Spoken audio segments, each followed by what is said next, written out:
आताचं राजकारण हे फक्त निवडणुकांचं राजकारण आहे. लहानपणी खेळ खेळायचो आठवतंय? सागर गोट्या किंवा गोट्या. हं. आता काय झालंय, खड्डे खूप आहेत. गोट्या टाकल्यात, त्या गोट्या कुणाच्याही कुठेही आहेत. माझी गोटी कुठली हेच सांगता येत नाहीये. हं. मी माझ्या मित्रांशी किंवा इतर लोकांशी बोलताना असं म्हणतो, की "तुम्ही फॉलो करता का राजकारण?" तर ते म्हणाले, की "नाही, आम्ही सिनेमे वगैरे बघतच नाही. हल्ली आम्ही तेच बघतो. एंटरटेनमेंट असते. हां. टीव्ही लावला, की अँकर घसा फोडून ओरडत असतो आणि त्या जिंकल्या." जाशील बाई गपकन. शांतपणे प्रेमाने सांग. आत्ता ते निवडून आलेले आहेत. म्हणजे पूर्वीच्या दूरदर्शनच्या बातम्या, सह्याद्रीच्या बातम्या किती छान वाटायचं कानाला. खरंच. नमस्कार, आत्ताच्या ठळक बातम्या. आता आपण सगळे त्याच्याकडे एंटरटेनमेंट हं. म्हणून बघतो. खरं आहे. पण थोडा वेगळा विषय पण राजकारण हे तुमच्याकडनं ऐकणं महत्त्वाचं आहे. कारण सध्याचं जे महाराष्ट्राचं राजकारण चालू आहे त्याचा आणि कारण की तुम्ही खूप मराठीबद्दलचा खूप म्हणजे खऱ्या अर्थाने तुम्ही जगतात. मराठी जी दिसते तुमच्या चित्रपटांमध्ये म्हणजे असे विषय घेऊन तुम्ही आणलेत. तर काय वाटतंय सध्याच्या राजकारणाला बघून, की हे पूरक जातंय का आपल्या संस्कृतीशी, हे आपल्या मराठी भाषेची आणि येणाऱ्या पिढीसाठी हे पूरक वाटतंय का राजकारण?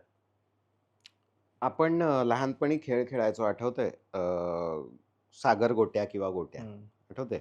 तेव्हा ते आपण खड्डे करायचो आणि मग ती आपली सोंगटी किंवा गोटी त्या खड्ड्यात टाकायची. आता काय झालंय, खड्डे खूप आहेत. गोट्या टाकल्यात, त्या गोट्या कुणाच्याही कुठेही आहेत. माझी गोटी कुठली हेच सांगता येत नाहीये. हं. म्हणजे माझा विचार काय आहे? हे विचार कसला आलाय? आताचं राजकारण हे फक्त निवडणुकांचं राजकारण आहे. आलं इलेक्शन, आले सगळे, जिंकले, हारले, पुढे गेले. या सगळ्यामध्ये पॉलिसीज, समाज बदलण्याबद्दलचे निर्णय हे कुठे घडतानाच दिसत नाहीयेत. कोणीही त्या विधानसभेत, लोकसभेत या भारताचं काय, या समाजाचं काय हे बोलतानाच दिसत नाही. हा बोंबलतोय त्याच्या नावाने, तो बोंबलतोय ह्याच्या नावाने. ह्यानी माझे काढून नेले 8 आमदार, ह्यानी मला हे केलं, त्यांनी तेव्हा पाठीत हे केलं, मग माझ्यापुढे हे केलं.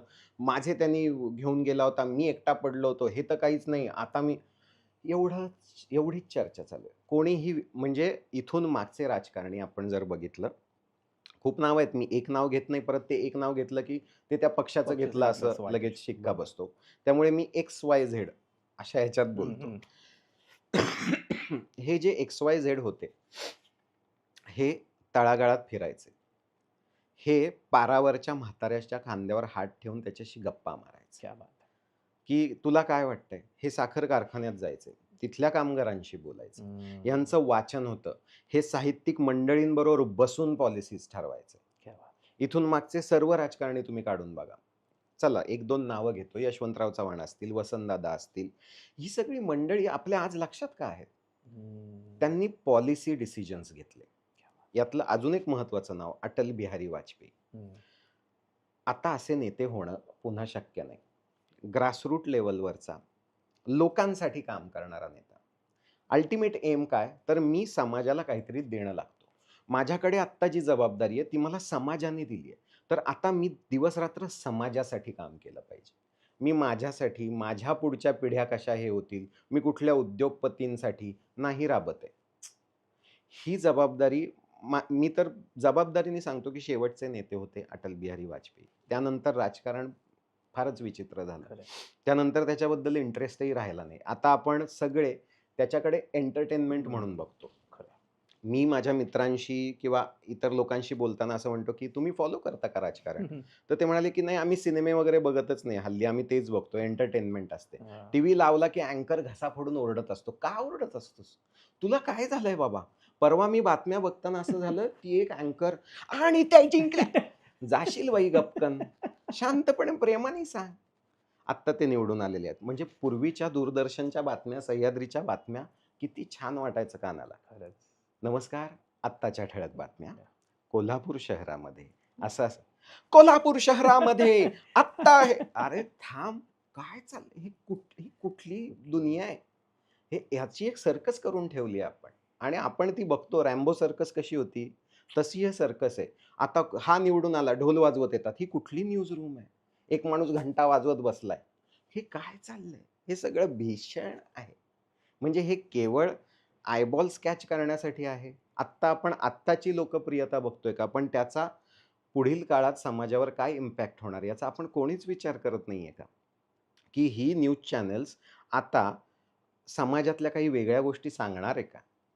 आता त्यांना स्पेस आहे का पॉलिटिक्स सोडून बाकीच्या सक्सेस स्टोरी सांगण्यामध्ये? हम्म. मग सांगा ना एका बाईची स्टोरी जिने स्वतःच्या जीवावर काहीतरी तयार केलं, अशी उदाहरणं द्या.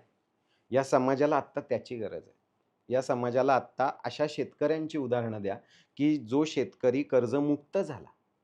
त्यांनी स्वतःचं काहीतरी साम्राज्य तयार केलं, स्वतःच्या फॅमिलीला छान वाढवलं, त्याची मुलं कुठेतरी शिकतायत.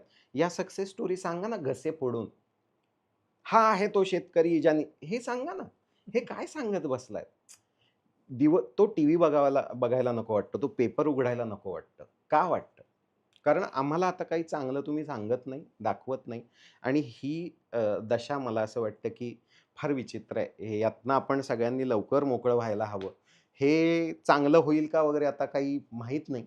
पण आपण तरीही त्यातनं चांगुलपणा शोधत राहायला पाहिजे. मी कायम होपवर करतो. Hope is the bestest thing which we can have. So जगातल्या प्रत्येक माणसाने कशाचीही होप ठेवली पाहिजे.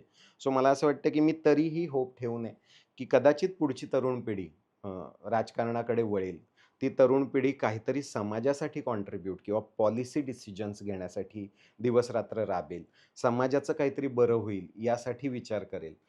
असे न्यूज चॅनल्स, असे पत्रकार आता घडतील, की जे आम्हाला समाजाची चांगली बाजू फक्त वाजवून सांगत राहतील. निगेटिव्ह बाजू नाही टी-आर-पीसाठी, तर चांगली बाजू.